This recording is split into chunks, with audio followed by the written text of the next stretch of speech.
Oğlan çağı bir qış çölü bəxtimdən, yoxdur çayı, yoxdur gölü bəxtimdən. Ya Rəb, bu naçarsız ölü bəxtimdən, batmış, qürub etmiş günəş, ay yoxdur. Qismət dediyindən mənə pay yoxdur. Bülbüllərə şeyda gülür rənasız, xəlq eyləməyibdir nəsə mənasız. Cismin yaranıbdırsa təmənnasız, umma nəsə bir kəsdən haray yoxdur. Qismət dediyindən mənə pay yoxdur.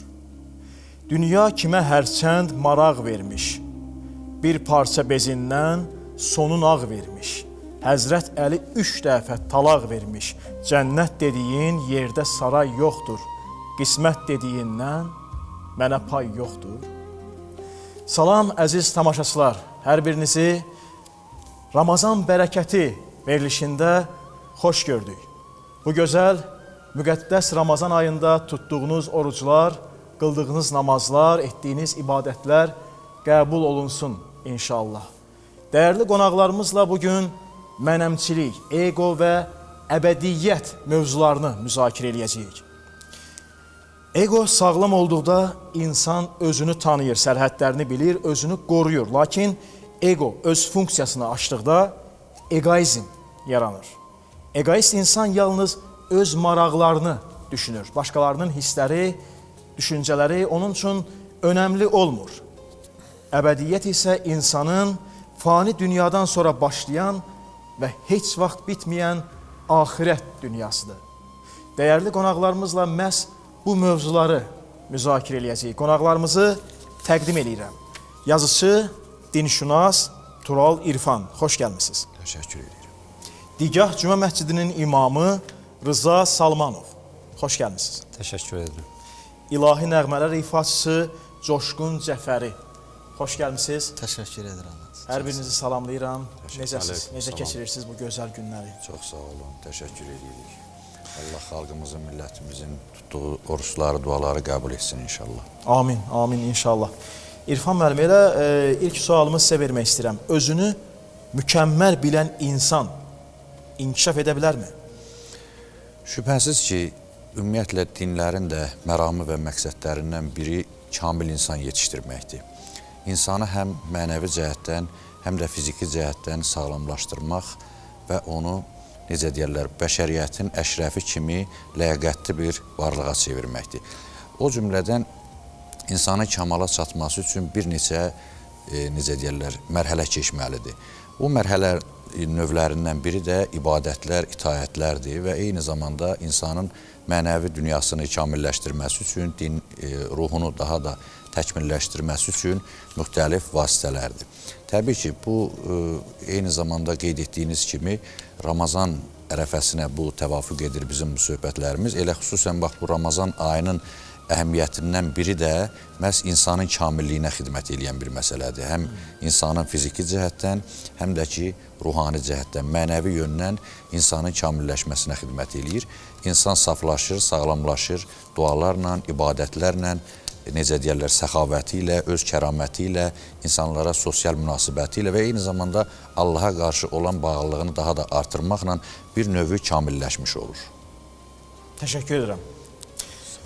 Rıza müəllim, sualım sizədir. Egonun yüksək olması insanı təkəbbürlü eləyir. Ego insanın daxilindəki mən anlayışını ifadə edir. Yunan mənşəli sözdür. İnsan daxilən bir mənə sahibdir ki, o məni həm özünə münasibətdə tanıması və həm də ətraf mühitlə uyğunlaşdırılması insanın əsas vəzifələrindən hesab olunur. Dində, irfanda buna nəfs deyə anlam verilir. İnsanın nəfsi, insanın özünü tanıması, özünə mərifət kəsb etməsi mühüm mövzulardan hesab olunur. Hətta Həzrəti Əli əleyhissalamın belə bir kəlamı var. Buyurur ki, özünü tanımayan Rəbbini tanıya bilməz. Və insan egonun münasib mərhələsi, yəni egonun qəbul olunan tərəfi budur ki, insan özünü tapsın, özünü tanısın, özünü dərk etsin. Özünü dərk insanın əsas vacib özünə qarşı öhdəliklərindən biri hesab olunur. İnsan özünü tanımaqda Allahın kitabına müraciət eləsə, Allah insanın necə möhtərəm, necə dəyərli bir varlıq olduğunu insana bildirir və o ayələrdə insana aşılanır. İnsan bir zati nəcibliyə, kəramətə sahibdir ki, Quran-ı Kərimdə qeyd olunur ki, وَلَقَدْ كَرَّمْنَا بَنِي Adəm. Biz Adəmin evladların kərim etdik, alicənab etdik. Bu insanın xilqətindəki o mənin dəyərini insana aşılamasıdır. Və daha sonra buyurur ki, bu dəyər insandakı zati bir dəyərdir. İnsan bu dəyəri artıra bilər. İnsan dəyərli bir varlıqdır, insan möhtərəm bir varlıqdır. İnsan hər şeydən öncə özünü hörmət etməyi bacarmalıdır. Və insanın şəriətin insana təyin elədiyi həddlər, hüdudlar, haramlar, qadağalar və hətta vaciblər yenə də insan şəxsiyyətinin əzəmətinə qayıdır. Yəni, insan günah etdikdə o öz şəxsiyyətinə, öz daxilindəki mənə qarşı təhqir edir əslində, öz daxilindəki məni kiçiltmiş sayılır. Bu baxımdan insan şərafətli bir varlıqdır və ego insan öz dəyərini tapa bilirsə, öz dəyərini anlaya bilirsə, bu mənada qəbul olunandır və insan üçün bəyənilən haldır. Amma bəzən insanlar bu həddi təcavüz edir, aşır, ifrat həddə özünə vurğunluq, özünə sevgi, özünə istək, insanda bir egoizm yaradır. Din buna qarşıdır. Din insan üçün egoizmi qəbul olunmaz hesab eləyir. Ego həddini aşdıqda egoizm yaranır. Bəli, ego həddini aşdıqda egoizm yaranır. Yəni, insan artıq özünü görür, özünü hər kəsdən çox istəyir, öz düşüncələrini hər kəsin düşüncəsindən ideal bilir və tənqidə qarşı qətiyyən açıq deyil, heç kəsdən tənqid qəbul etmək istəmir və eyni zamanda da ətrafdakılara özündən kiçik baxır, ətrafdakıları özündən dəyərsiz hesab eləyir və özünü hər zaman önəmli bir şəxs kimi göstərməyə çalışır və bu da dində təkəbbürlülük anlayışını gətirir, çıxardır ki, Quran-ı Kərimdə Allah Teala buyurur ki, bu xislət iblisə məxsus idi. Bir zaman Allah Teala ilk bəşər Adəmi xəlq eləyəndə bütün mələklərə iblis də daxil əmr edir ki, bu Adəmə səzdə edin. Fəssəcədu ayədə qeyd olunur ki, hamısı səzdə elədi illa iblis, iblisdən başqa. Və sonra səbəbini açıqlayır. Niyə səzdə etmədi? Buyurur ki, əba və stəkbərə. Etiraz elədi və təkəbbürlülük göstərdi. Daxilindəki o egoizm, özünü yaradılış cəhətindən Adəmdən üstün bilməsi və baxmayaraq ki, ondan daha çox, yəni ona nisbətdə daha çox varlıqların Adəmin qarşısında təzim etməsi, səzdə etməsi onda bir inadkarlıq ruhiyyəsi yaratdı və Adəmə səzdə etmədi, səbəbi də təkəbbürlülük kimi göstərilir. Həzrət Əli əleyhissalamın bir kəlamında da qeyd olunur ki, bütün təkəbbürlülər, yəni hər bir təkəbbür edən şəxs daxilində öz alçaqlığı, rəzilliyi və həqarətindən bu işi görür. Yəni, insan təkəbbürlülük kibir sözündəndir. Yəni, insan özünü böyük göstərməsi. İnsan niyə özünü böyük göstərmək istəyər? O yerdə ki, daxilində özündə bir kiçiklik hiss eləyir, özündə bir rəzillik hiss eləyir, özündə bir alçaqlıq hiss eləyir və istəyir düşüncəsində və bəzi hərəkətlərində özünü bu təkəbbürlülük xarakteri ilə böyük göstərmiş olsun. Və Quran-ı Kərimdə Həzrəti Loğman əleyhissalamın oğluna nəsihətlərində yer alır. Oğluna buyurur ki, və la təmşi fil ərdi mərəha, yer üzündə lovğa-lovğa gəzmə. Mərəh deyir, o yersiz sevincə deyilir. Batil sevincə, batil özündə bir yüksəklik duyğusu hiss etməyə deyilir. Yəni, boşdur. Yəni, onun bir kökü, mənbəyi yoxdur. İnnəlləhə la yuhibbu kullə muxtalin fəxur. Allah heç bir xəyalpərəst və boş-boşuna fəxr eləyəni sevməz. İnsan təkəbbürlü əslində özünü allatmışdı. Yəni, təkəbbürlü insan özü üçün bir xəyal qurur ki, özünü orada yüksəkdə hesab eləyir. Əslində bunun qarşılığında bir təvazükarlıq var. Yəni, insan əgər böyümək istəyirsə, özünü əzəmətli göstərmək istəyirsə, alicənab göstərmək istəyirsə, gərək təvazükar olsun, alçaq könüllü olsun. Coşqun qardaşım, sualım sizədir. Egoist insanlara münasibətiniz necədir? Mən düşünürəm ki, egoist insanlar uçurumun kənarındadırlar. Bəs Sən necə düşünürsən? Burada sizin sualda belə bir məna doğur ki, yəni orada təkəbbürlükçülük, riya, mənəmçilik ki var. Allah Quranda bir çox ayələr nazil edib mənəmçiliklə bağlı, təkəbbürçülüklə bağlı. Yəni təkəbbürçülük elə bir mənəvi zərbədir ki, insan uçurumdadır. Onun üçün də mən həmişə dualarımda bu duaları çox eləyərəm ki, İlahi bizi bir an öz başına buraxma. İnsan üçün ən böyük bəla Allahın ondan nəzərini çəkmədir. Bu uçurumun kənarında da olmaq, mən deyərdim ki, günahlardan qaynaqlanır. O günahlar gəlir, insanı o yerə çıxardır. Onun üçün də bayaq bir gözəl söz işlətdiniz, qıraqdan insan var ki, zahirən təkəbbürlü görsənir. Amma onun daxili dünyası ilə tanış olanda görürsən ki, yəni o deyil.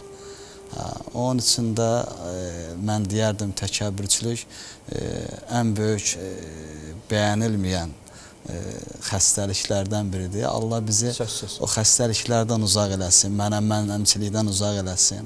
Və bu cür insanlardan uzaq eləsin. Bəli, bəli, amin inşallah ki, o insanlardan uzaq eləsin ki, onların da egoist olmağı, təkəbbürlü olmağı bizə də mənfi təsir göstərir. Sözsüz.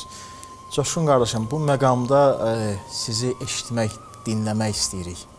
Səsinizi, avazınızı. Təşəkkür edirəm, mənə söz verdiyiniz üçün. Mən də bir münacat oxuyaram Allahın izni ilə. O münacatda ki, Allah xalqın ibadəti və vətən şəhidlərimizdə yad eləyə inşallah.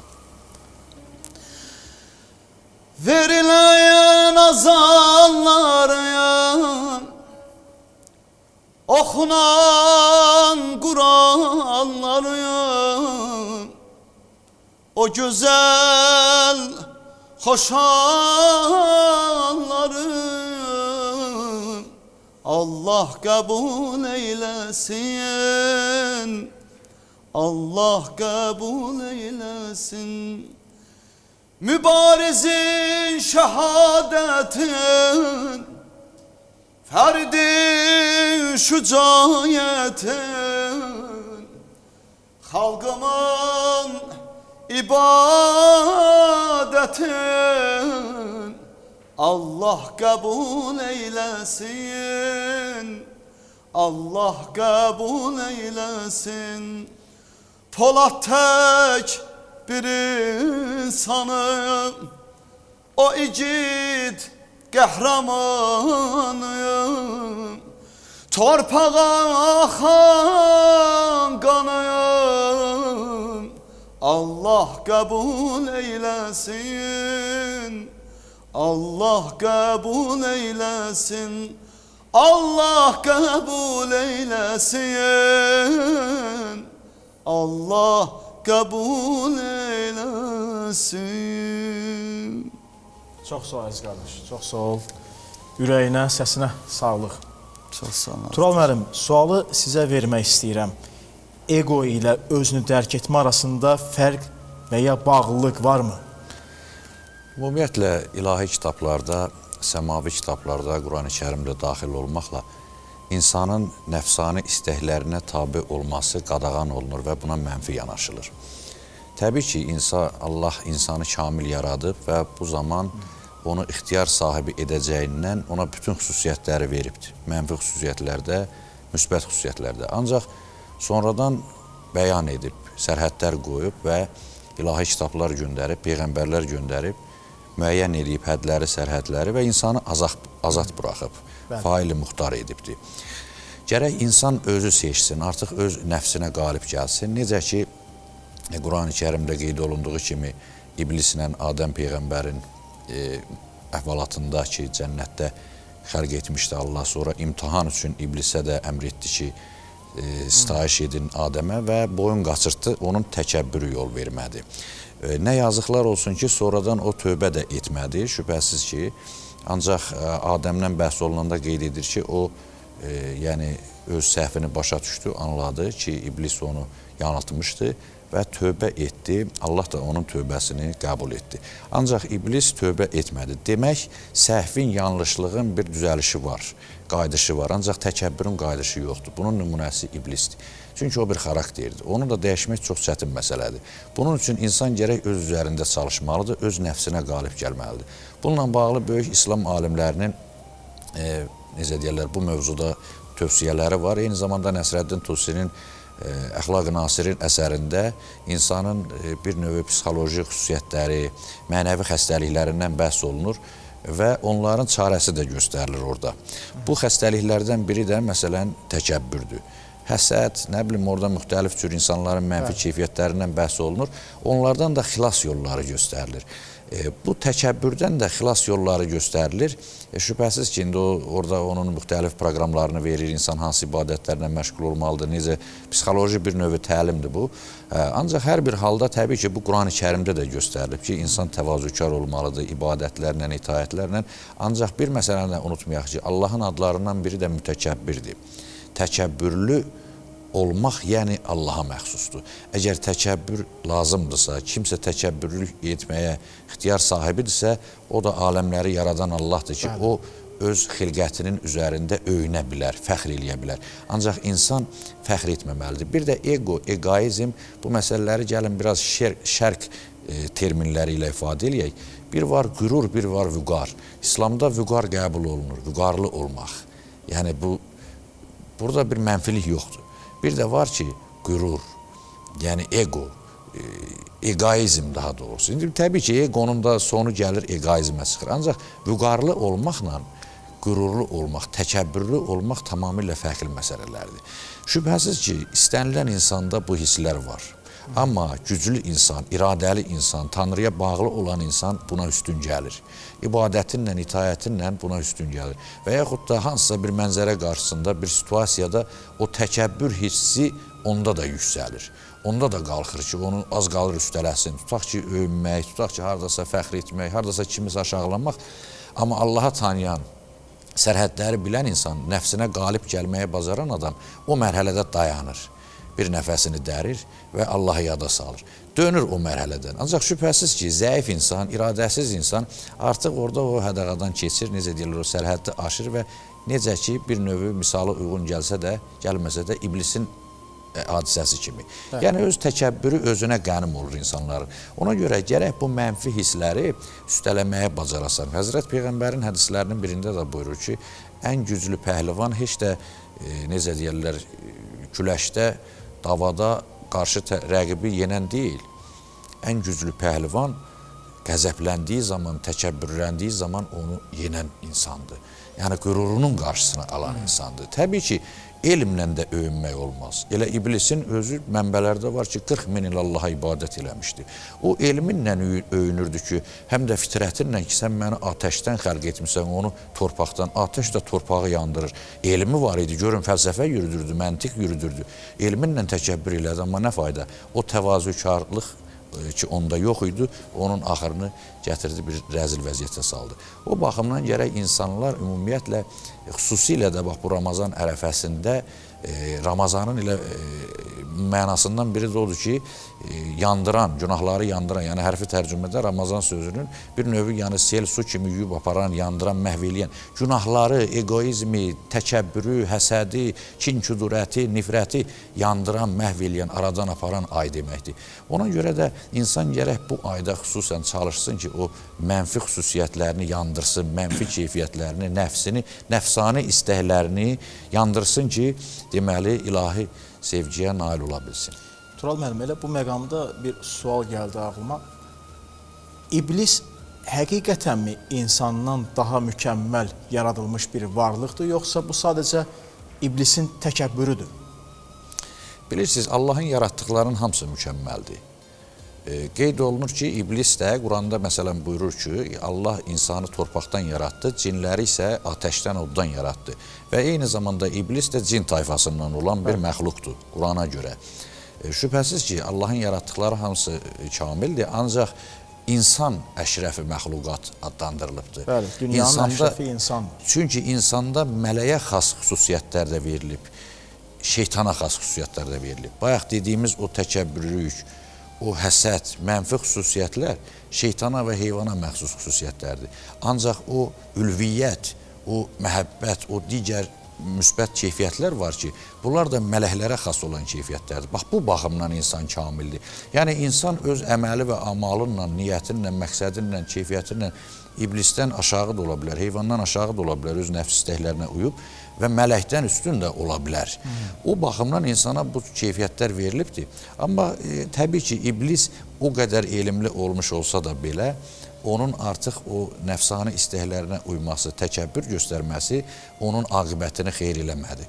Ancaq insan orada kamilliyini sübut elədi ki, Həzrəti Adəm əleyhissalam ki, torpaqdan yaranmış olsa da, Allah ona tövbə buyuranda o tövbə etdi, yolundan qayıtdı. Yəni, o da iblis kimi dönmədi fikrindən ki, xeyr elə, mən də düz səhv eləməmişəm. Məsələn, öz iradəmdə məni də yaratmışsan, mən də kamiləm. Bu cür demədi. Quranda deyir ki, o tövbə elədi və öz səhvini anladı. Allah da onu əfv etdi, bağışladı. Ancaq iblis öz səhvindən dönmədi. Demək, təkəbbür fərqi yoxdur. İnsanda olsa belə, insan o səhvini anlayıb, dönüb düzəldə bilər onu. Qeyd etdiyim kimi. Nəsrəddin Tusi, digər alimlər onun, həmçinin hədislərdə də var ki, insan nəfsini necə boğmalıdır, necə qalib gəlməlidir və s. Bu yoldan dönə bilər. Amma iblisə o məxsus deyil. İblis hələ də gör, indi də bu dini inanca görə milyon illər keçməyinə baxmayaraq, hələ də tövbə etməyib və o təkəbbürün üstündə qalıbdır. Mövzumuzu elə sizlə davam etdirmək istəyirəm. Rıza qardaşım, baxın, məsələn deyirəm, Allah tutaq ki, tozdan bir varlıq yaradır və insana deyir ki, ona səcdə etməlisən. İnsan bu halda iblisin getdiyi yolla gedəcəkmi, yoxsa Allahın buyurduğunu edəcək? Çox gözəl sualdır. Müəllim qeyd elədi, çox gözəl mövzulara toxundu. İblis və Adəmin yaradılışında. Söhbət Adəmin yaradılışında bildiyimiz kimi Adəm torpaqdan yaradılıb. فَإِذَا سَوَّيْتَهُ وَنَفَخْتُ فِيهِ مِنْ رُوحِ Elə ki, onu biz insan qalibinə saldıq, insan formasında onun vücudu hazır olduqdan sonra və nəfəxtu fihim min ruhi, orada buyurur ki, mən ona ruhumdan üfürdüm. İnsanı ülvi eləyən, insanı dəyərli eləyən həmin o ilahi ruhdur ki, insan o potensiala sahibdir ki, az öncə də qeyd olundu, insan mələkdən də üstün bir dərəcəyə yetişə bilir. Əgər insan ona tanınan bu şəraiti, bu şərtləri normal yerinə yetirə bilsə. Yəni, burada iblisin oddan yaranması, Adəmin torpaqdan yaranması birinin digərinə üstünlüyü deyildi əslində. Adəmin ləyaqəti, Adəmin şərafəti onda idi ki, Adəm Allahın yer üzündə nümayəndəsi olacaqdı, xəlifəsi olacaqdı. Allah Adəmi yaratmazdan öncə mələklərə belə bir söz buyurur. İnni cailun fil ərzə xəlifə. Mən yer üzündə öz xəlifəmi yaradıram, öz canişinimi yaradıram. Yəni, bu canişin xəlifə sözündən məlum olur, canişin, yəni o şəxsi yaranır ki, ilahi bütün gözəllikləri yer üzündə təmsil eləyəcək. Allahın sifətlərini yer üzündə təcəlli elətdirəcək. Allahın bütün gözəlliklərini yer üzündə sərgiləyə biləcək. İnsan bu ruha sahibidir. Və insanı dəyərli eləyən, insanı əbədi eləyən həmən o ruhdur ki, insan Tanrı tərəfindən, Allah tərəfindən ona bəxş olunub. O müqayisəni iblis etdi ki, məni oddan yaratmışsan, onu torpaqdan yaratmışsan. Məsələ burada od və torpağın müqayisəsi deyildi. Adəmə Quranda buyurulur ki, biz bir sıra isimləri öyrətdik və o isimlərin vasitəsilə Adəmin əzəmətin, üstünlüyün göstərdik və maraqlıdır ki, Adəmi yer üzündə xəlifə yaradıram dediyi zaman mələklər etiraz elədilər. Etiraz deməzdik, yəni insanın bəzi xarakterlərini önə çəkdilər. Buyurdular ki, ilahi, yer üzündə fəsad edən və qan tökən birini mi yaradırsan? Və Allah bunların bu sözünü inkar etmədi. Yəni, insan bir təbiətə sahibidir. İnsanda təbiətcə vəhşilik var, azğınlaşmaq var, fəsad eləmək var, qan tökmək var.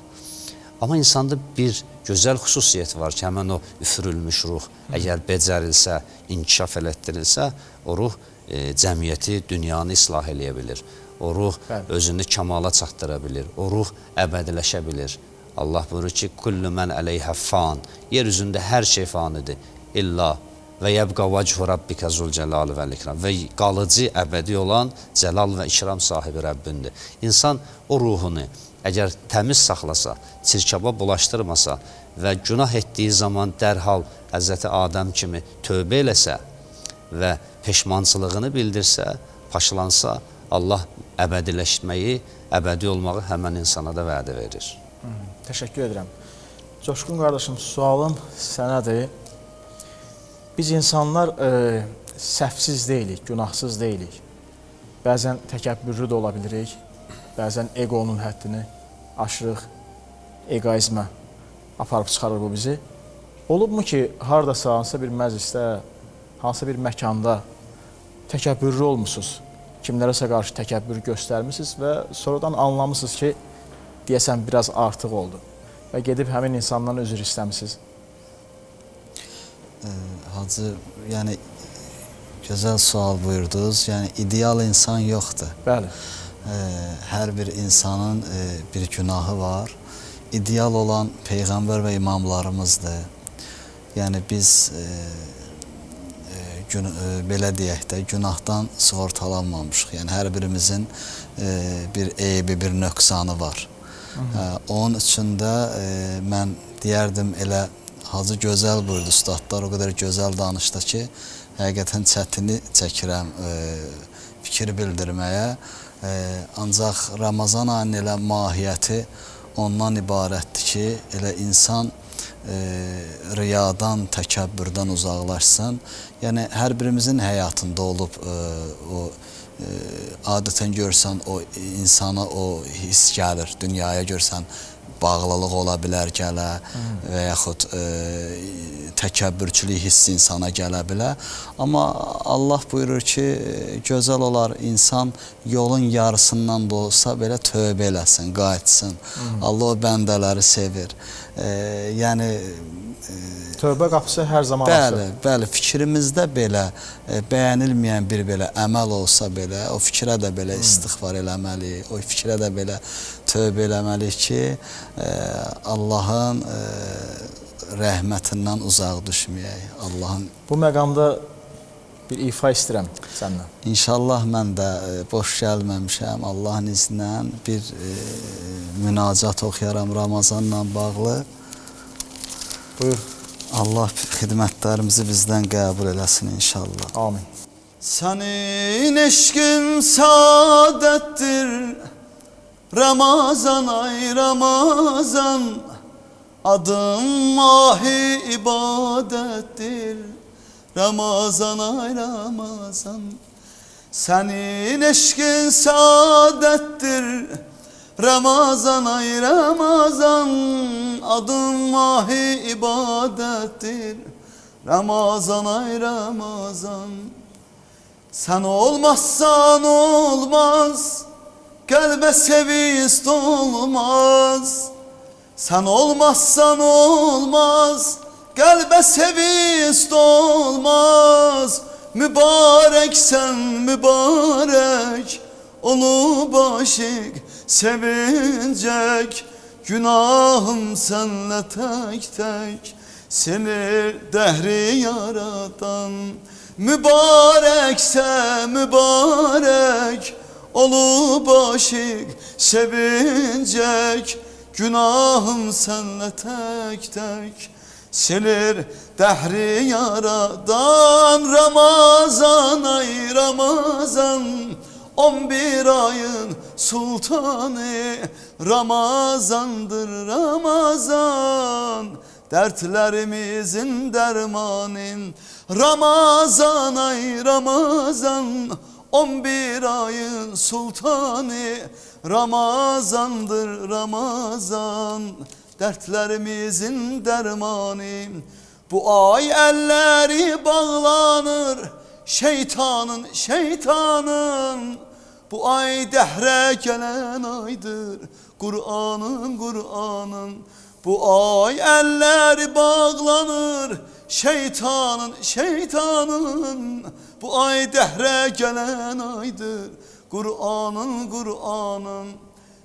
Dərdinə vardır dərman, gəldi sabır Ramazan.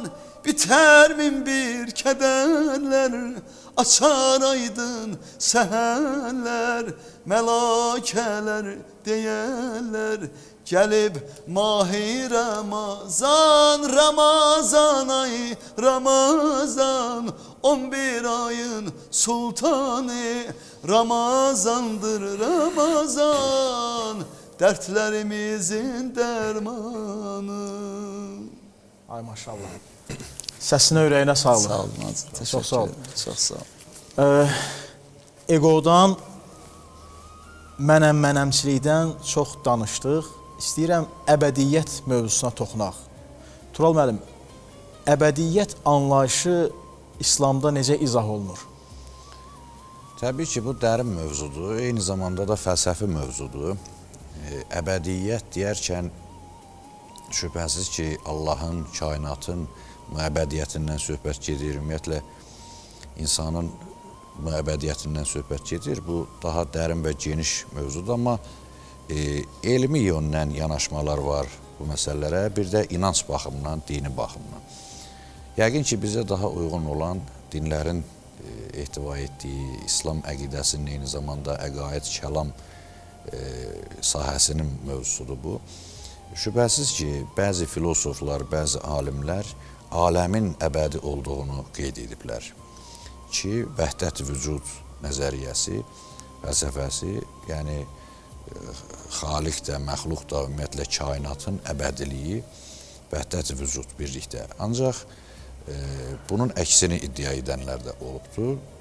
Biz əsas Quran-ı Kərimin rəyini, mövqeyini deyəsi olsaq, şübhəsiz ki, Quran-ı Kərim əsasən bəziləri düşünür və sual verirlər bəzən ki, filan hadisələr haqqında niyə yoxdur Quranda? Məsələn, deyirsiniz, hər şey var, nə bilim mən, tarixlər düz göstərilmir filan. Təbii ki, müxtəlif adamlar Quran-ı Kərimi fizika kitabı kimi ola bilsin, təsəvvür eləyir. Bəziləri tarix kitabı kimi təsəvvür eləyir. Ancaq bu belə deyil. Elə olsaydı Quran daha da mürəkkəbləşərdi və bunu müxtəlif səviyyəli şuur, düşüncə səviyyəsində olan insanlar anlamazdı. Ancaq gərək alimlər oxuyub anlamalıydı onda. Axı, Quran hamıya göndərilib. Bütün təbəqənin insanlar anlasın deyə göndərilibdir. Açıq aydın kitabdır. Kitab-ı Mubin deyir Quranda. Bəs onda bu mövzu necə açıqlanır Qurana? Gəlin Qurana baxaq. Təbii ki, Quranda Allahın əbədiliyindən söhbət gedir. Ki, Allahdan qeyri nə varsa yaradılmışdır. Allah barəsində də, özü haqqında da Allah Teala buyurur ki, leysə kəmislihi şey. Yəni, onun bənzərində misli bərabəri bir varlıq yoxdur. Ki, yəni onu təxmin edəsən, bənzədəsən ki, bu Allah buna bənzəyir. Bu mümkün deyil. Yəni, əslən elə Allahın da ilahi sifətinin kamilliyi ondan ibarətdir ki, o Allahlıq xüsusiyyəti də ondan ibarətdir ki, yaratdığına digər məxluqa oxşamasın. Əgər bənzəmiş olsaydı da onda bu Allah olmazdı. Yəni, əbədilik Allaha məxsusdur. Qurana görə və ümumiyyətlə səmavi kitablara görə, bir çox da şərq filosoflarına görə, bəli, o ilkin ideya, varlıq ki var, substansiya xəlq edibdir, yaradıbdır və yaxud da hansısa formada, indi bu fəlsəfələrdə, məktəblərdə fərqlidir, eyni zamanda dinlərdə də fərqlidir. Hər bir halda, yəni, ilkin varlıq, sonu və əzəli bilinməyən əbədi varlıq Allah Teala'dır. O ki, qaldı Quran-ı Kərimdə cənnət və cəhənnəm haqqında da əbədi sözü işlənir. Digər, deyək ki, məsələlərə yanaşmada. Xalidinə fiyhə əbədən. Məsələn, insanların cənnətə gedən və cəhənnəmə gedən insanların bu yerlərdə əbədi qalacaqlarından bəhs olunur. İlahi dərgahda zaman məsələsi yoxdur. Tutaq ki, Allah var idi, kainatı xəlq etdi. Amma bizdə təsəvvür yaranır ki, deməli Allahın varlığı ilə kainatın xəlq olunmasının arasında bir müddət olmalıdır. Tutaq ki, 5 il, 10 il. Amma onu düşünmürük ki, onda zaman yox idi. Burada İbn Sina ilə Fərabinin müxtəlif fərqli fikirləri var ki, təbii ki, bunlar yenə deyirəm, şərq məktəbində daha zəngindir bu məsələlərə yanaşma, amma ümumiyyətlə biz əbədiyyətdən əgər danışdıqsa, bəli, İslamın baxışı, Quran-ı Kərimin nəzəri yeganə olaraq Allah Teala'nın əzəli və əbədi olduğunu vurğuluyur. İnsan da demək sonludur, bu dünyada fanidir, yenə qeyd etdiyimiz kimi, təbii ki, ahirətdə o cənnət və cəhənnəmdə demək Quran-ı Kərimdə buyurulduğu kimi əbədi məskunlaşacaqdır. Çox sağ olun. Rıza bəy, əbədiyyət mövzusu çox geniş mövzudur. Hər kəs bu mövzuya fərqli cavablar verə bilər. Bəs sizin üçün əbədiyyət deyəndə nə anlam verir? Yəni, əbədiyyət deyəndə ilk olaraq ağlınıza nə gəlir? Əbədiyyət dedikdə dünyanın yaranması, xilqət olunma, insanların və varlıq aləminin yaradılışının bir hədəfi var. Və bu hədəfin izah olunmasında artıq biz əbədiyyət anlayışında dərk edə bilərik. Yəni Allah Teala insanları yaratmaqda, varlıq aləmini yaratmaqda bir hədəf təyin edir və o hədəfi Quranda neçə-neçə ayədə açıqlayır. Məsələn, bir ayədə buyurur ki, biz cinləri və insanları bizə ibadət etsin deyə yaratmışıq. Burada məsələn, yaradılışın hədəfi ibadət. İbadət də təkcə namaz, oruc deyil, ümumilikdə Allaha bəndəçilik, yəni Allaha itaət etmək, Allahın sözündən çıxmamaq. Və başqa bir ayədə qeyd edilir ki, biz insanları hansının daha yaxşı əməl sahibini olmasını yoxlamaq, imtihan etmək üçün yaratmışıq. Bu da bir mənadır. Əslində, ortaq cəhətlər var bunların hamısı. Allaha tərəf yaxınlaşmaq, Allaha tərəf təmərküzləşmək bu anlamları daşıyır. Bəs dünya həyatındayıq, biz dünyadayıq və bu dünyanın faniliyini Allah Teala Quran-ı Kərimdə insana bildirir. Və insanın dünyada əkin sahəsində olan bir şəxsə bənzədir. Dünya əkin yeridir, axirətin əkin yeridir. Bu dünyada insanlar müvəqqəti zaman çərçivəsində yaşayır və bu dünyanın sonu gəldikdə, yəni insan özünün sonu və bir də dünya üçün son təyin olunur. Dünyanın sonu, dünyanın faniliyi Quran-ı Kərimdə önə çəkilir və bunun ardınca məad anlayışı var. Yəni məad diriliş, qayıdış. Və maraqlıdır ki, bütün səmavi dinlərin ortaq, yəni 3 inancı olur. Allahın təkliyi, peyğəmbərlərin Allah tərəfindən göndərilməsinə inam, Allahın elçilərinə olması inamı və məad. Məad, yəni ölümdən sonraki həyat. Yəni insan qəbullana bilmir ki, biz yalnız elə həyatımız bu dünyadan ibarətdir. Biz yeyib, içib və müəyyən istəklərimizə çatıb və dünyadan köçüb getdik və bununla da məsələ bitdi. Bəs Allahın ədaləti tələb edir ki, insan bir gün Allahın huzurunda toplansınlar, həşr olunsunlar və dünyada etdiklərinin hesabını versinlər. Və o hesabdan sonra artıq insanların yaxşı və pis bölgüsü aparılır. Yaxşı insanlar cənnət və pis insanlar cəhənnəmdə və o ayələrdə də qeyd olunur xalidinə fiha əbəda. Böyük günahlar üçün, məsələn, böyük günahların barəsində var ki, yəni hansı ayələrin, hansı günahın ardıca xalidinə fiha sözü işlənibsə, cəhənnəmdə əbədi qalacaqlar, deyək ki, onlar böyük günahlardır. Mümkündür, bəli, insan bir müddət cəhənnəmdə qalsın və paşlansın, arınsın və sonda yenidən Allahın izni ilə, istəyi ilə cənnətə qaytarılsın. Axirət anlayışı, yəni axirət əbədidir. Axirət əbədidir. Quran-ı Kərim buyurur ki, sadəcə siz elə bir yerdəsiz ki, əbədiyyət anlayışını dərk edə bilmirsiniz. Yəni, dünyada bir misdaqı yoxdur, nümunəsi yoxdur ki, biz əbədiliyini onun hiss eləyə bilək. Çox sağ olun, təşəkkür edirəm. Coşqun qardaşım, bu məqamda səndən bir ilahi nəğmə istəyirəm. Ya Allah, ya Allah, tut əlimdən, əlim boşdur dünyada. Tənhayəm, ürəyim bir sənə xoşdur. Rəhm eylə, əff eylə, bilirəm qərq üsyanəm, şərmindən giryanəm, əməlimdən peşmanəm. Ey pənahim, qibləgahim, səzdəgahim, çox günahim səndən özgə yox gümanım, yoxumdur ayrı bir dərdim, yenə biçarəyəm ya Rəbb, məni əff eylə ya Allah, elə avarəyəm ya Rəbb. Ey pənahim, qibləgahim, səzdəgahim, çox günahim, səndən özgə yox gümanım.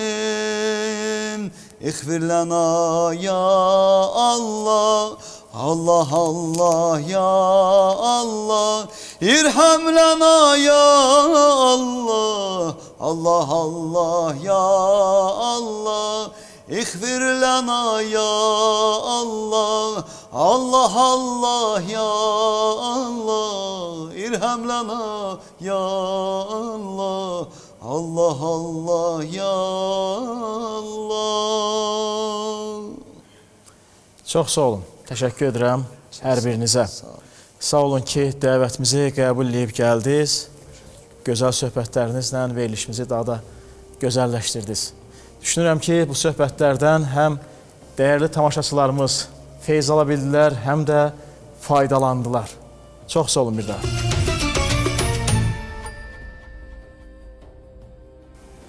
Bu məqamda dəyərli qonaqlarımızı Ramazan sovqatı ilə əliboş yola salmayan verilişimizin baş sponsoru Tayqa Ticarət Mərkəzinə və sponsorumuz Halal Neymət, Min Bərəkət şirkətinə dərin təşəkkürümüzü bildirirəm.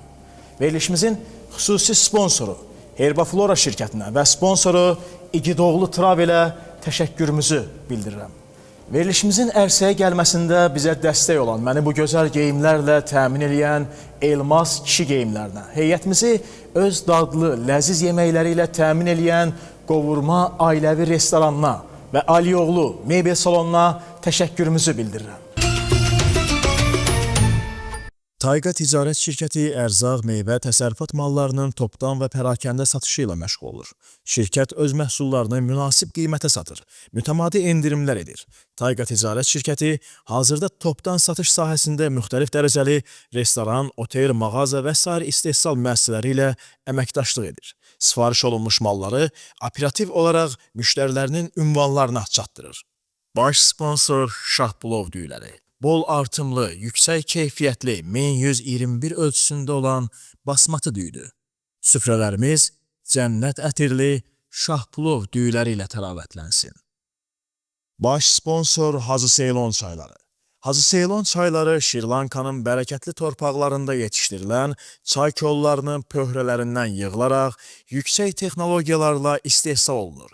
Əlavə heç bir rəngləndiricilər, dadlandırıcılar qatılmadan emal olunur, qablaşdırılıb ölkəmizə gətirilir.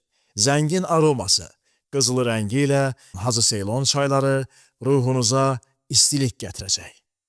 İnsanlar istifadə etdikləri məhsulların tərkibinə, mənşəyinə və istehsal üsuluna daha diqqətlə yanaşırlar. Tez-tez rast gəlinən əsas problemlərdən biri keyfiyyətsiz və həddindən artıq emal olunmuş yağların istifadəsidir. Məhz bu nöqtədə Fitooil öz fərqini ortaya qoyur. Soyuq sıxım yolu ilə əldə olunan fitooil yağları bitkilərin tərkibindəki vitamin və faydalı komponentləri olduğu kimi saxlayır, orqanizmə maksimum fayda verir. Qara zirə, çay tikanı, biberiyyə, zeytun yağı kimi 30-dan çox çeşidə malik fitooil yağlarını aptek və fitoklublardan əldə edə bilərsiniz. Unutmayın, sağlamlıq doğru seçimdir. Doğru seçim isə fitooil ilə başlayır. Proqramımızın sponsorlarından biri Səhliyalı şirkətinin Halal Neymət Min Bərəkət brendidir. Ramazan ayı boyunca keyfiyyətli məhsulları ilə süfrələrinizə bərəkət gətirən bu marka zəngin çeşidi ilə əksər ailələrin seçimidir. Halal istehsal və uzun illərin etimadı ilə Halal Neymət Min Bərəkət iftar və sahurlarda süfrələrinizə dəyər qatır.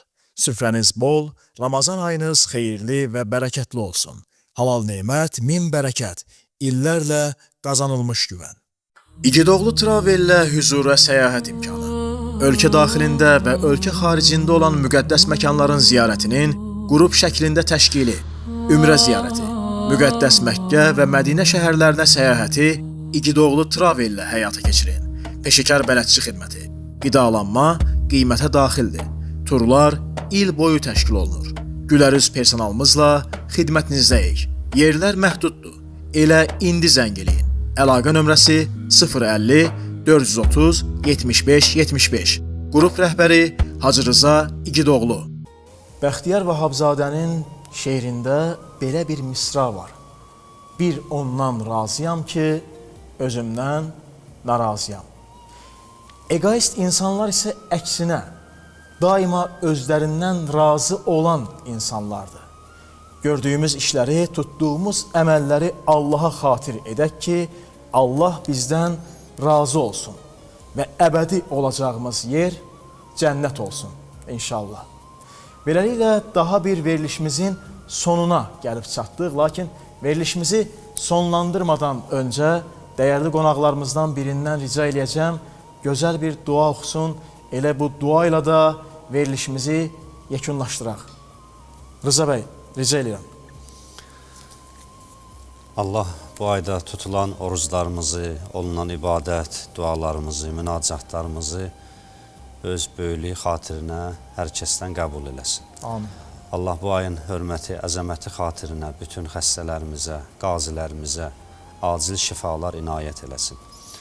Allah ordumuzu, əskərlərimizi, əskər və zabitlərimizi düşmənin hər bir növ təxribatından hifz və amanında saxlasın.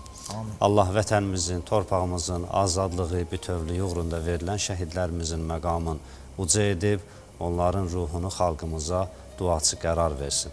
Allah bu verilişin ərsəyə gəlməsində, hazırlanmasında zəhməti olanları daim belə gözəl işlərdə müvəffəq eləsin inşallah. Amin. Təşəkkür edirəm. Çox sağ olun.